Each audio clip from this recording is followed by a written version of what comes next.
for this project, I'm actually trying something new. I got Swedish tracing paper, so instead of cutting out my test version in random fabric that I have, I figured I could kind of kill two birds with one stone, so to speak, and trace out the pattern and also not waste any other fabric.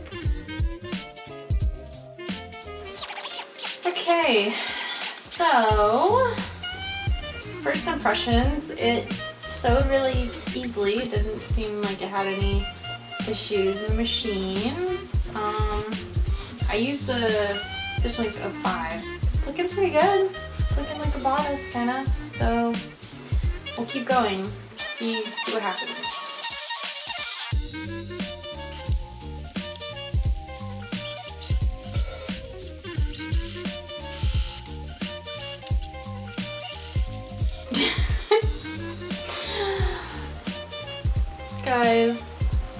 Guys, I guess it doesn't really matter, but I totally freaking just sewed one.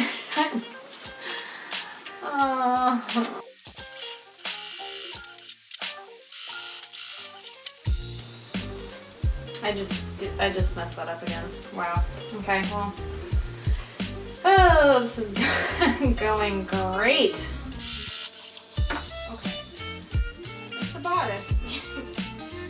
Totally messed it up multiple times, but oh well, I guess, right? Oh well.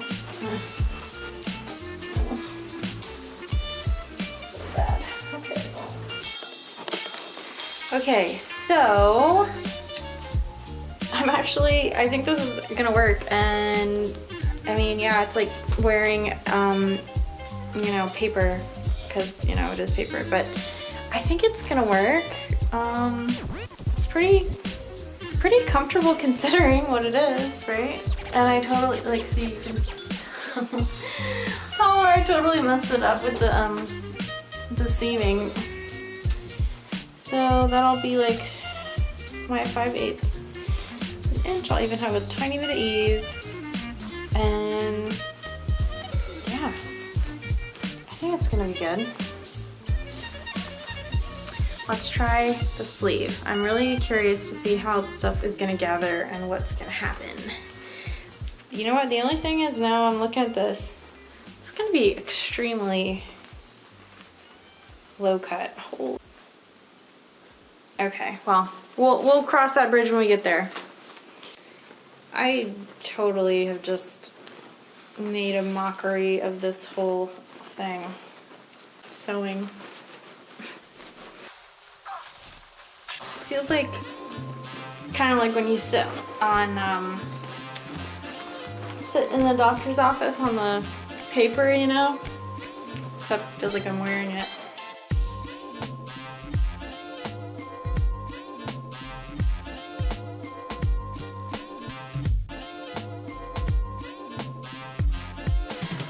Okay, well, I'm gonna adjust shoulder a little bit because I kind of have square shoulders, square-ish shoulders. And then I'm just gonna go for it because I think this is good enough.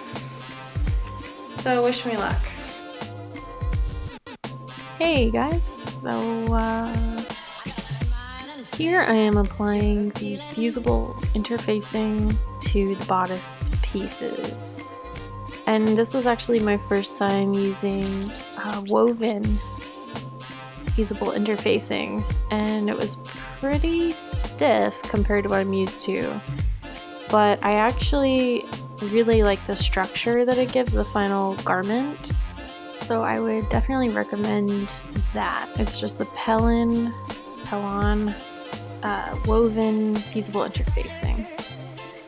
So I got some splaining to do, I guess. I did not actually film the bodice construction portion of this because I was in a rush to try to finish it before I met Gertie. Didn't happen, but that's okay.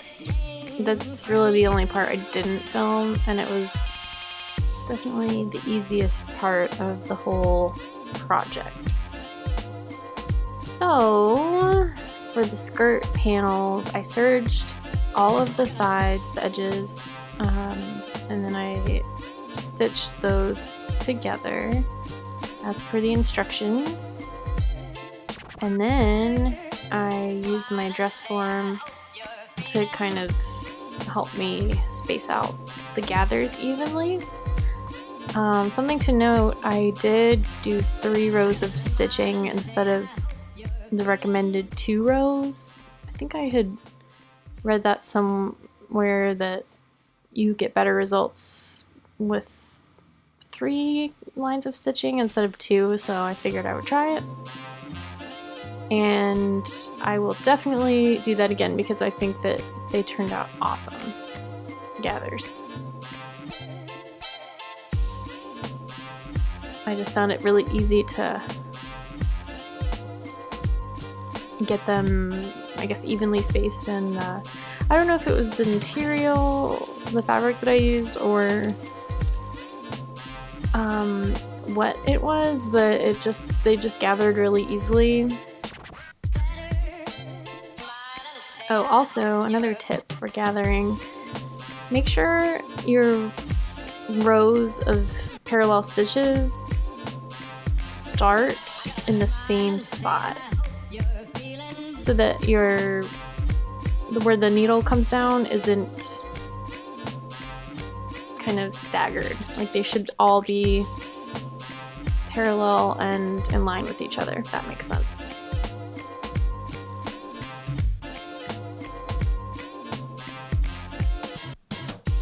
So then I basted and then actually stitched the waist seam, but I had to kind of go back and seam rip a little bit around the pom-pom trim on the back because I wasn't careful to make sure that it was facing outward when I stitched it. So just make sure that if you're using a trim, that you make sure that the trim isn't going the wrong way when you actually sew the skirt to the bodice. And after I was happy with that and I fixed the trim, I trimmed down the seam, and then it said to press upwards. Press the seam that's upward. And then now is the zipper. And I've actually never done a zipper like this before, so it was a little confusing, but here you can see I'm just taking a little extra time to make sure that my pieces are really lined up well and I don't have shifting when I sew it. But, and this is why it's important to read the directions a few times, because at first I thought I was supposed to sew where I pointed. Then I realized I'm actually supposed to sew along that line. So I did that. It's not a big deal. I could have seam ripped it, but I saved myself some time. Today's show is brought to you by 1010 Brewery, a lovely local brewery in Orlando. And back to sewing. So, actually I basted that, I should say. I didn't sew it, I basted it. And then this was basically how you put the zipper in. So I went away and pressed it first. That's why it's all nice and crisp. But you sew the zipper on to one side on the wrong side. And then you zip it up. And then you sew it on the other side, and that way you know that it's perfectly flat and matched up, and it's pretty genius. Maybe I'm just a noob, but I was like, wow, I'm shook. This is amazing. Not quite evenly spaced there, but that's okay. Not a big deal. And when I did the final stitching, I just made sure to move over a little bit so that the 2 lines of stitching were evenly spaced. Also, I used a zipper foot for this part. My voiceovers, I'm sorry, I don't write a script. Let me know if you would prefer one or if the conversational tone is okay for you.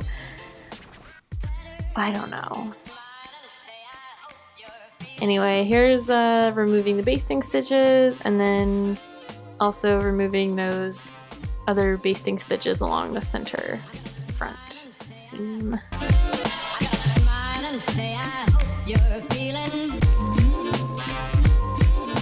I got these little clipper snipper things at Joann's. They're pretty handy.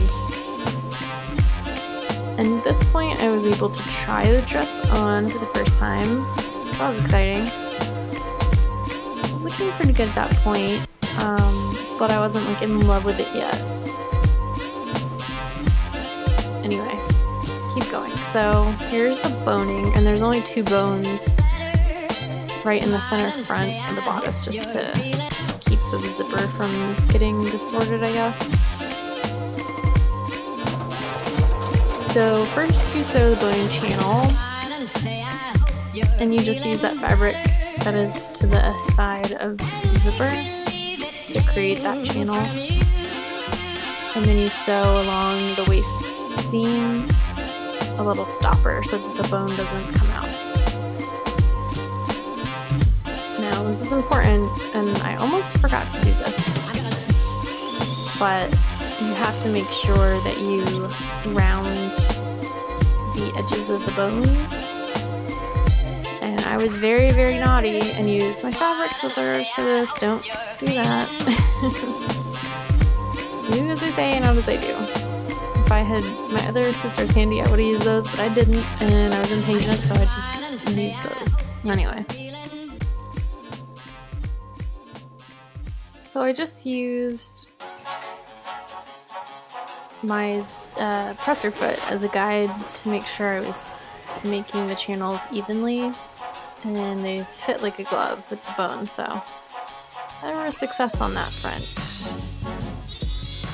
So at this point, you're ready to put the trim on if you're using trim, and you have to remember that the trim is going to be flipped, sandwiched between the fashion fabric and the bodice, or the bodice and the lining. So if you want the pom-poms facing your face, then you have to attach them facing away.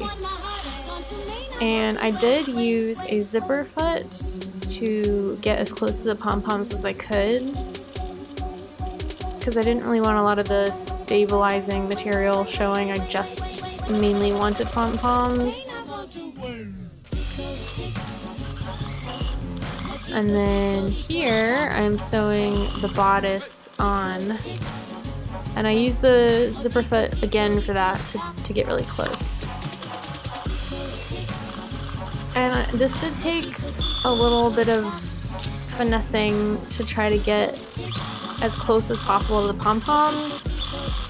I did have to kind of go over it a little bit in a few places to just get as close as possible.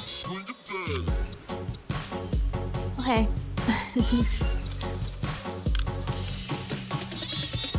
So at this point, I was happy with my pom-poms, and so you have to trim away the seam allowance, and then using a zipper foot again,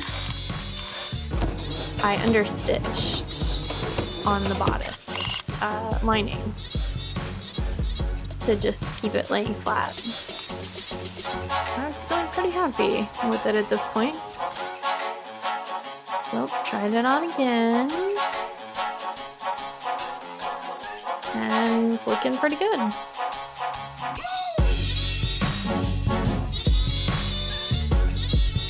And I actually think it'd be really cute sleeveless, but I really wanted those poof sleeves, dang it. So I did hand stitch that seam along the zipper. But yeah, now it's time for the sleeves. So my sleeves, my erasable marker, air erase marker had faded, so I had to go back and remark where to put the gathering stitches. So I did that. And then I did my 3 rows of gathering stitches. Since I had such good results with the skirt, I figured I would try it with the sleeves.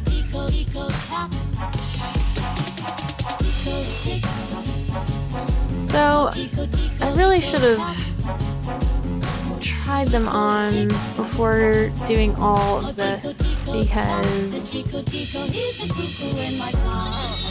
ended up being a bit tight.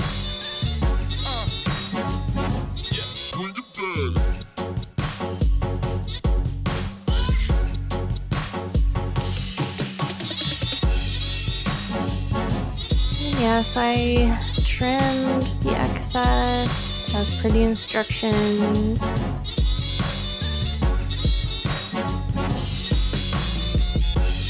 So this wasn't too hard, I just had to make sure I was doing my wrong sides together. And I folded it in half to mark the halfway point. And then the center of the sleeve head would get matched up to the shoulder seam.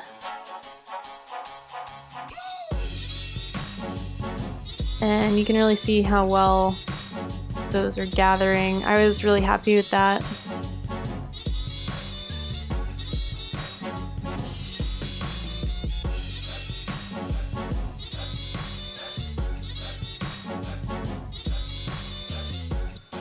Wow, look at those. Pretty awesome.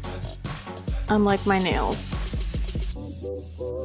I think it helps that I had kind of a stiffer cotton too. It gave it some good structure. But yeah, so I really should have just basted this in place and then tried it on. But I just assumed, you know, it'd be great.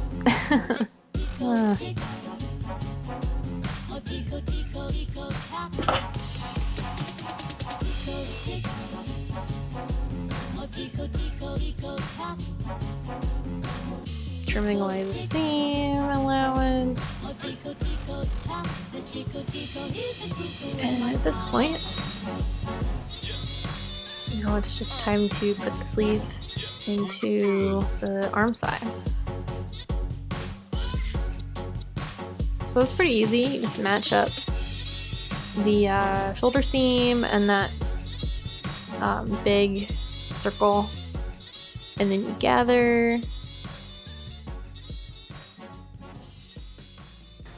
So because I like to make life harder for myself, I'm wondering if I should sew the sleeves to the fashion fabric and then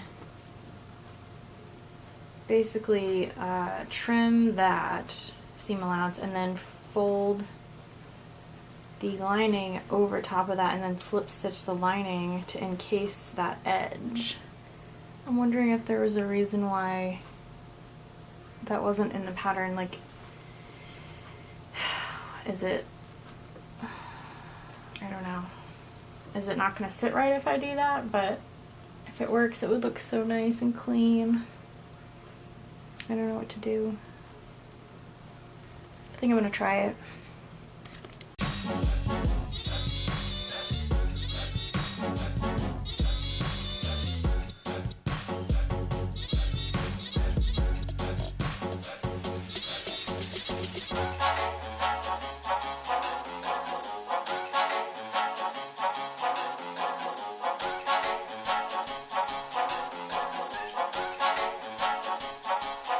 Alright, so sleeves are on, and it is now that I realized, oh my god, I've made these way too tight on myself.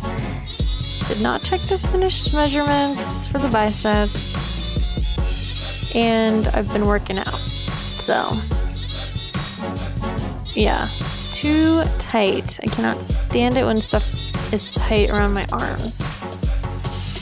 So as you can see, I let out that seam as much as I could, and I got about half an inch or so, maybe a little bit more by doing that. So it was worth it. They definitely felt better after I did that, which was great because I didn't really have a whole lot of options at that point.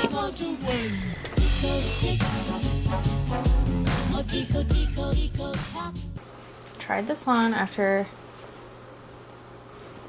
letting out the seam here to give me a little bit more room in the sleeve. It's still a little bit pulling tight, kind of. Yeah, see that line right there? That's what happens when I raise my arm up. So I'm gonna see maybe if I kind of take that ruffle and just move it down just a little bit, if it'll be kind of, won't pull as much.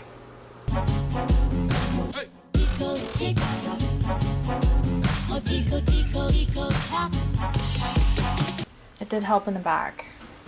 I moved those down. I actually kind of want to move them down a little bit more even, maybe by like an inch. Also, this puff is like so extreme. I love a puff sleeve. Oh my god, this is like, it reminds me of a chef's hat. So I think if I kind of space out the gathers just a little bit more, that'll also help with that extreme chef hat poof. So that's what I did, and it worked great actually. The fit was much improved. So I decided it was time to attach the lining to the bodice, and I did it that other way that I told you, where all the seam allowances were encased. Just looks really nice and clean. I was really happy with it. Ta-da! So, for the ruffle, first you attach all of the ruffle panels together, and then you hem that whole big, basically it's like a gigantic cylinder. So I used a narrow hem foot, but I think I used too small of a one because it was really difficult to get it to roll. But it was actually my first time using one, so maybe I just had to get the hang of it. I'm not really sure. But in the end, I did get it to work out. So after I hemmed it all, then it was time to attach it to the dress. And this was no easy task because the skirt was really pretty big already, and then of course the ruffle is way bigger, and then you have to evenly distribute the gathers all around the skirt. It took forever, but basically I just used the quarters technique, and it was so long that I basically had to do an 1/8 version, I think, at least. So yeah, that's how I tackled that. Get a gigantic pin cushion, gigantic tomato. So I decided to go ahead and serge that seam allowance just to kind of keep it nice and clean. I keep saying clean. Everything's always clean. But it looked great. So here's the finished product. Turned out really awesome. I wouldn't change much. Maybe taking in the waist a little bit more. But overall, I love it. Thanks for watching. And make sure you hit subscribe if you liked it. And give me a thumbs up if you're feeling generous. And I'll see you next time. Bye guys.